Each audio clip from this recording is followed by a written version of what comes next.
வணக்கம் traders, welcome to pre market report. So இன்னைக்கு நம்ம இந்த வீடியோவில் பார்க்க போகிறது ஜூலை 24ஆம் தேதி நிஃப்டி, பேங்க் நிஃப்டி மற்றும் சென்செக்ஸ் வந்து என்ன நடக்கிறதுக்கான வாய்ப்பு இருக்குது அப்படிங்கிறத நம்ம இந்த வீடியோவில் டீட்டெயிலாக பார்க்க போகிறோம். அண்ட் இந்த அனாலிசிஸை நம்ம எதுலேருந்து ஆரம்பிக்க போகிறோம்னு பார்த்தீங்கன்னா கிஃப்ட் நிஃப்டி டேட்டா. ஸோ எல்லாத்துக்கும் தெரியும் கிஃப்ட் நிஃப்டி ஏன் இம்பார்ட்டன்ட்னு. ஆனால் நம்ம வந்து புதுசாக பார்க்குறவங்களுக்காக சொல்லிடுறேன். என்னென்னா கிஃப்ட் நிஃப்டி டேட்டா வந்து 6:30க்கு தொடங்கிடும். ஸோ கிஃப்ட் நிஃப்டி வந்து காலையில் 6:30க்கு நமக்கு இந்தியன் டைமுக்கு தொடங்கி நைட்டு 2:30 வரைக்கும் போகும். ஸோ அந்த ஒரு காரணத்தினால இந்த கிஃப்ட் நிஃப்டி நம்ம அண்டர்ஸ்டாண்ட் பண்ணோம்னா நமக்கு 9:15 மார்க்கெட் ஓப்பன் ஆகும்போது என்ன நடக்கிறதுக்கு வாய்ப்பு இருக்குது அப்படிங்கிறது நமக்கு ஒரு ஃபோர்காஸ்ட்டாக பார்க்க முடியும். ஸோ அந்த ஒரு காரணத்தினால நம்ம வந்து கிஃப்ட் நிஃப்டி டேட்டாவை ஃபஸ்ட் அனலைஸ் பண்ணுவோம். அடுத்து பார்த்தீங்கன்னா நம்மளோட இந்தியா விக்ஸ் டேட்டா இருக்குது. ஸோ இந்தியா விக்ஸ் வந்து ரொம்ப நாளாக டவுன்ஃபால் ஆகிட்டு இருக்கு. அப்போ இந்தியா விக்ஸ் எப்படி ரிஃப்ளெக்ட் ஆகும், மார்க்கெட் வந்து மேலே போனால் மார்க்கெட் வந்து டவுன்ஃபால் ஆகணும் அப்படிங்கிறத நம்ம பார்ப்போம். மூணாவது பார்த்தீங்கன்னா நம்ம வந்து ப்ரைஸ் ஆக்ஷன். ஸோ ப்ரைஸ் ஆக்ஷனை பற்றி நேற்றோட போஸ்ட் மார்க்கெட் ரிப்போர்ட்டே நம்ம அதிகமாக டிஸ்கஸ் பண்ணிட்டோம். அப்படிங்கிறனால price action and open interest data பற்றி ரொம்ப பெரிய டிஸ்கஷன் இருக்காது. பட் இருந்தால் ஒரு சின்ன லைட்டாக ஃபாஸ்ட்டாக நம்ம முடிச்சிடுவோம். ஸோ இந்த 4 விஷயத்தையும் வச்சு நமக்கு வந்து இன்னைக்கு நிஃப்டியோட எக்ஸ்பைரி டே.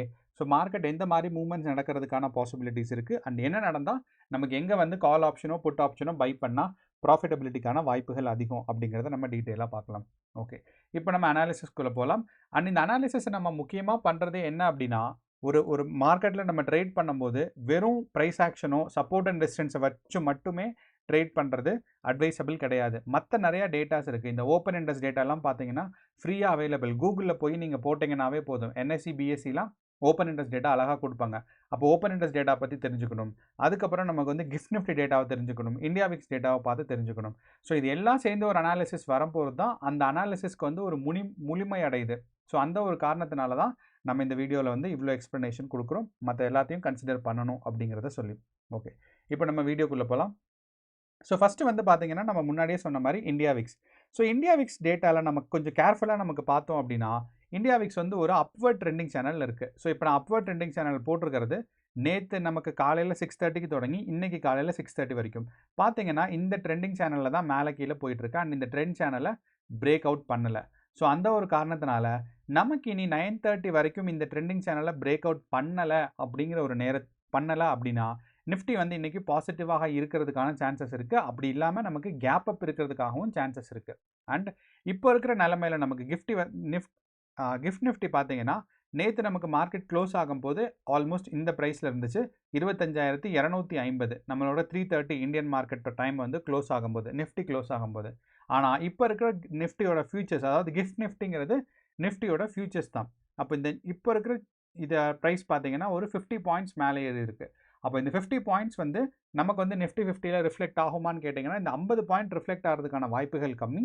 ஆனாலும் நமக்கு வந்து இதே ட்ரெண்டை நம்ம ஏற்கனவே சொன்ன மாதிரி ஒரு ட்ரெண்ட் லைன் இருந்துச்சு பாருங்கள். இந்த ட்ரெண்ட் லைனுக்குள்ளே மார்க்கெட் இருந்துச்சு அப்படின்னா நமக்கு வந்து மார்க்கெட் வந்து பாசிட்டிவாக மூவ் ஆகிறதுக்கும் ஒரு கேப் அப் வர்றதுக்கான வாய்ப்புகளும் ரொம்ப ரொம்ப அதிகமாக இருக்குது. ஆனால் அதே சமயம் இந்த ட்ரெண்ட் லைனை வந்து பிரேக் அவுட் கீழே பண்ணிருச்சு அப்படின்னா நமக்கு வந்து நிஃப்டியில் செல்லிங் ப்ரெஷர் இருக்கிறதுக்கான வாய்ப்புகள் இருக்குது.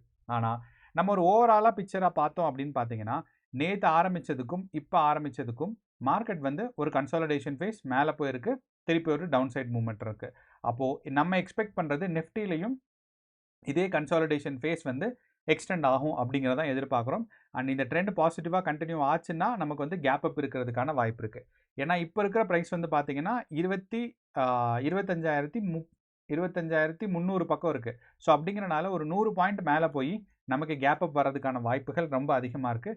என்னதான் இருந்தாலும் 9 o'clock முன்னாடி வரைக்கும் நீங்கள் டெஸ்ட் பண்ணிக்கோங்க. 9 o'clock முன்னாடி இந்த ட்ரெண்டிங் சேனலில் வந்து டவுன்ஃபால் ஆகலை அப்படின்னா சுருக்கமாக சொல்லணும்னா 25,290க்கு கீழே வரலைன்னா நமக்கு வந்து நிஃப்டியில் கண்டிப்பாக கேப் அப் இருக்கிறதுக்கான வாய்ப்புகள் ரொம்பவே ஸ்ட்ராங்காக இருக்குன்னு சொல்லலாம். ஓகே, அப்படின்னா நம்ம வந்து நிஃப்டியோட சார்ட்டை பார்த்துடலாம். ஸோ இப்போ நிஃப்டியில் கேப் அப் வந்துச்சு அப்படின்னா நம்ம ஏற்கனவே சொன்னோம் மார்க்கெட் க்ளோஸ் ஆகும்போது 25,200 தான் க்ளோஸ் ஆச்சு. அப்போது 25,300 போச்சு அப்படின்னா நமக்கு வந்து இந்த இடத்துல ரெசிஸ்டன்ஸ் 2 தாண்டிடும். ஸோ இதுதான் ரெசிஸ்டன்ஸ் 1. இந்த ரெசிஸ்டன்ஸ் 1 தாண்டிடுச்சுன்னா அடுத்து ரெசிஸ்டன்ஸ் 2.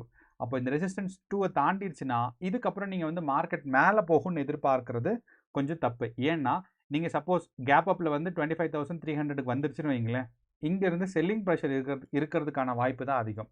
காரணம் வந்து 2. ஏன் அப்படின்னா ஆனால் இங்கேருந்து மேலே போச்சுன்னா நமக்கு வந்து 25,400 வரைக்கும் போகும். ஆனால் அதுக்கான ஸ்ட்ரென்த் இல்லைன்னு தான் நம்ம சொல்லுவோம். ஸோ கேப் அப் வர்றதுக்கான வாய்ப்புகள் கம்மி. கேப் அப் வந்தாலும் 25,300 ஓப்பன் ஆனாலும் அங்கிருந்து நமக்கு செல்லிங், அதாவது ப்ரைஸ் கரெக்ஷன் ஆகிறதுக்காக வாய்ப்பு தான் அதிகம். ஏன் அப்படி சொல்கிறேன்னா, ஃபஸ்ட்டு வந்து பார்த்தீங்கன்னா நமக்கு வந்து ஓப்பன் இன்ட்ரெஸ்ட் டேட்டா. ஸோ இந்த ஓப்பன் இன்ட்ரெஸ்ட் டேட்டாவில் என்ன தெரியுது அப்படின்னா 25,200லையும் 25,100லையும் கால் ஆப்ஷன் அதிகமாக செல் பண்ணியிருந்ததை பைபேக் பண்ணியிருந்திருக்காங்க. இந்த டிஃப்ரென்ஸ் பார்த்தீங்கன்னா குறைஞ்சிருக்கு இப்படி. ஸோ இது எப்போ இந்த வித்தியாசங்கள் வந்து இவ்வளோ இருந்த நம்மளோட கால் ஆப்ஷன் பார்த்தீங்கன்னா நல்லா குறைஞ்சிருக்கு. ஸோ எப்போ இந்த கால் ஆப்ஷனோட வித்தியாசம் குறையுது அப்படின்னா நமக்கு என்ன அர்த்தம்னா, கால் ஆப்ஷனை செல் பண்ணவங்க எல்லாரும் பைபேக் பண்ணுறாங்க, இல்லைனா பொசிஷனை க்ளோஸ் பண்ணுறாங்கன்னு அர்த்தம். அது நமக்கு என்ன சொல்ல வருதுன்னா, இது வந்து ஒரு வீக் சப்போர்ட்டாக மாறிட்டு இருக்கு 25,100ம் 25,200ம். ஸோ அந்த ஒரு காரணத்தினால இங்கேருந்து மறுபடியும் டவுன்ஃபால் ஆகிறதுக்கான வாய்ப்புகள் நிஃப்டி 50ல் அதிகமாக இருக்குது. அப்படி இல்லைன்னா 25,200க்கும் 300க்கும் நடுவில் ஆசிலேட் ஆகிறதுக்கான சான்சஸும் இருக்குது. மேலே போகிறதுக்கான வாய்ப்புகள் ரொம்ப கம்மி. ஸோ இது வந்து முக்கியமாக கால் ஆப்ஷன்ஸ் வந்து கம்மியாக இருக்கிறதுக்கு ஒரு காரணம். ரெண்டாவது பார்த்தீங்கன்னா இதோட பிசிஆர் ரேஷியோ, அதாவது புட் அண்ட் காலோட ரேஷியோ பார்த்தீங்கன்னா 1.2 இருக்குது. அதாவது 1.19 விச் இஸ் க்ளோஸ் டு 1.2ன்னு சொல்லலாம். அப்போ இந்த 1.2னா நமக்கு என்ன இண்டிகேட் பண்ணுது அப்படின்னா, ஒரு புட் ஆப்ஷன் தான் ஸ்ட்ராங்காக இருக்குது, புட் ஆப்ஷன் செல்லிங் தான் அதிகமாக நடந்திருக்கு. அந்த ஒரு காரணத்தினால மார்க்கெட் வந்து ஒரு டவுன் சைட் புஷ் இருக்கிறதுக்கான வாய்ப்புகள் நமக்கு நிறையா இருக்குது அப்படிங்கிறத நம்ம சொல்லலாம். ஸோ அந்த ஒரு காரணத்தினால இந்த டவுன் சைட் புஷ் வந்து இருக்க 25,200லேருந்து மார்க்கெட் வந்து 25,000 வரைக்கும் வர்றதுக்கான வாய்ப்புகள் இருக்குது. மூணாவது காரணம் பார்த்தீங்கன்னா நம்மளோட ஓப்பன் செயின், அதாவது ஆப்ஷன் செயின் இருக்குது. இந்த ஆப்ஷன் செயினில் நமக்கு வந்து க்ரீக்ஸ் இருக்குது. யூஸ்வலாக இப்படி ஆப்ஷன் செயின் இருக்கும். நீங்கள் க்ரீக்ஸ் ஆக்டிவேட் பண்ணீங்க அப்படின்னா எந்த நீங்கள் ட்ரேடிங் புரோக்கர் சைட்டில் இருந்தாலும் சரி, க்ரீக்ஸ் ஆக்டிவேட் பண்ணிங்கன்னா இப்படி வரும். ஸோ யூஸ்வலாக பெர் லாட்டுக்கு இருக்கும். ஸோ ஒரு லாட்டுக்கு இல்லாமல் ஒரு சிங்கிள் ஸ்டாக் ப்ரைஸுக்கு வச்சோம் அப்படின்னா இந்த இடத்துல 0.2 வரும். ஸோ எவ்வளோ 0.2 வருதோ அதுக்கு மேலே அந்த இதுக்கு மேலே போகிறதுக்கான ப்ரைஸஸ் வந்து ரொம்ப கம்மி வாய்ப்பு. ஸோ அப்படிங்கிறனால இந்த இடத்துல நமக்கு 0.2 பார்க்கும்போது 25,350யும் 25,300ம் தான் இருக்குது. ஸோ எக்ஸ்பைரி டேங்கிறனால 25,300 வரைக்கும் மார்க்கெட் மேலே புஷ் ஆகலாம். அண்ட் அதுக்கு மேலே புஷ் ஆச்சுன்னா டெல்டா வேல்யூ ரொம்ப கம்மியாக இருக்கிறனால மார்க்கெட் வந்து கெயின் ஆகாது, அதாவது இந்த ஆப்ஷன்ஸ் வந்து ப்ராஃபிட்டபுளாக இருக்காது. ஸோ அந்த ஒரு காரணத்தினால இந்த இடத்துல 0.2 அப்படின்னு பார்த்தோம்னா 25,350, அதுக்கு மேலே மார்க்கெட் மேலே புஷ் ஆகாது. அதே சமயம் டவுன்ஃபால் ஆகிறதுக்கு பார்த்தீங்கன்னா நமக்கு வந்து 25,100 வரைக்கும் டவுன்ஃபால் ஆகிறதுக்கான வாய்ப்புகள் நமக்கு இருக்குது. அப்போது நீங்கள் வந்து ஆப்ஷன்ஸ் வந்து பை பண்ணாலும் சரி செல் பண்ணாலும் சரி 25,100லேருந்து 25,350 வரைக்கும் நீங்கள் வந்து பொசிஷன் ஹோல்டு பண்ணிங்கன்னா சான்சஸ் ஆஃப் ப்ராபபிலிட்டி, அதாவது டெல்டா வேல்யூ வந்து என்ன சொல்லுதுன்னா சான்ஸ் ஆஃப் ப்ராபபிலிட்டி, அதாவது நமக்கு வந்து மார்க்கெட் நிஃப்டி 50 ஒரு ப்ரைஸ் மூவ் ஆச்சுன்னா டெல்டா வந்து எவ்வளோ மூவ் ஆகும்னு. அப்போது 0.2னா நிஃப்டி 50 ₹1 மூவ் ஆச்சுன்னா டெல்டா வேல்யூ 0.2 இருக்குன்னா 20 பைசா வந்து இந்த ஆப்ஷனோட ப்ரைஸ் வந்து வேல்யூ வித்தியாசப்படும். அதுதான் வந்து டெல்டா வேல்யூ சொல்கிறது.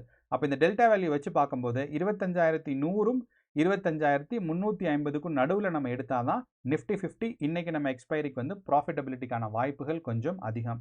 ஸோ அப்போது நீங்கள் வந்து ரொம்ப மேலே போகும்னு எதிர்பார்க்க வேண்டாம்.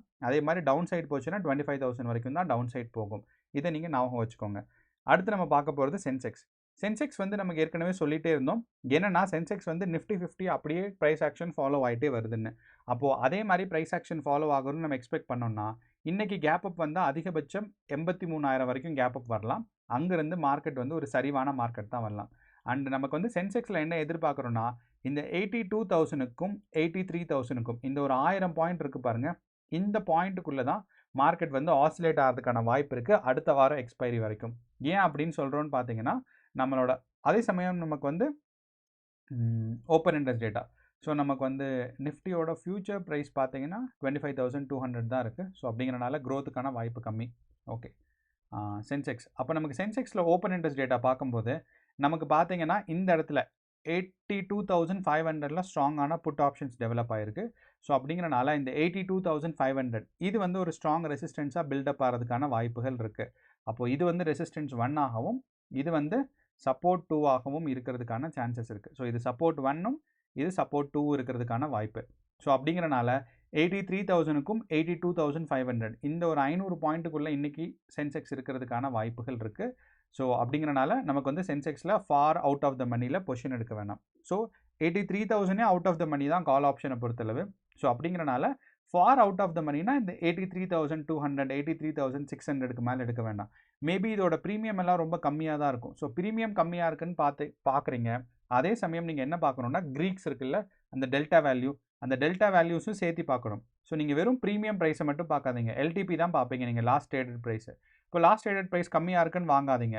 என்னென்னா இந்த இடத்துல ப்ரீமியமும் கம்மியாக, இந்த இடத்துல வந்து delta values, theta value delta வேல்யூவும் கம்மியாக இருக்கணும். அப்போனா தான் ப்ராபபிலிட்டி அதிகம். வெறும் ப்ரீமியம் மட்டும் வச்சு நம்ம பொசிஷன்ஸில் லாபம் பார்க்க முடியாது.